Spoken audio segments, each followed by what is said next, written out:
ቲን ያመረርከው እኮ አንተ ነህ። የሚጣፍጥ ነው የሚበላው፣ የመረረ ይተፋል። ለዛ ነው ወደ ጎዳና የተፋኸኝ። እሱም ብሶ ያኮርፈው። ዛሬ ደግሞ ጭራሽ ወሬም የለም። ላውራት እንዴ?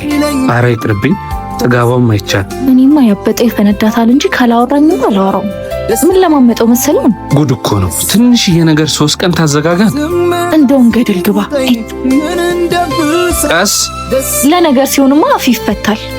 ውፍ በእናትሽ ጭቅጭቅሽን አትጀምሪ። ጭቅጭቅ? ኧረ ሰለቸው ካይድ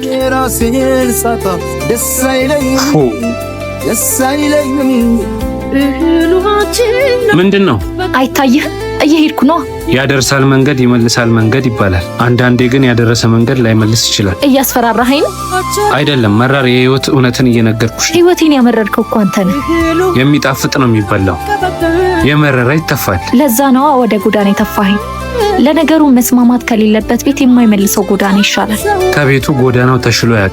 ለይቅርታ መንገድ ካጣ ልብ መሄድ በስንት ጣም። መንገዱን ጨርቅ ያድርግልሽ አልልሽም። ኪዳን ያፈረሰ ጣት መመለሻ የለውም። ቆይ ሄጄ መቅረቱን የምፈልገው ነው እንደሚመስል። ቆይ ቁጭ ብለን ካወራን መፍትሄ አናጣ። ለስንተኛ ጊዜ? እስከ መቼ ነው ቁጭ ብለን የምናወራው? እስክንግባባ፣ በመፍትሄ እስክንቋጭ። ድጋሚ ካልተግባባንስ? ሁሌም እስክንግባባ እንነጋገራለን። አንቺ ብትዘግኝ እንኳን እኔ አናግርሻለሁ። ላለፈው ይቅርታ። እኔም ይቅርታ። ባለመነጋገር ትዳሬን አጥቼ ነበር፣ በመነጋገር አተረፍኩት።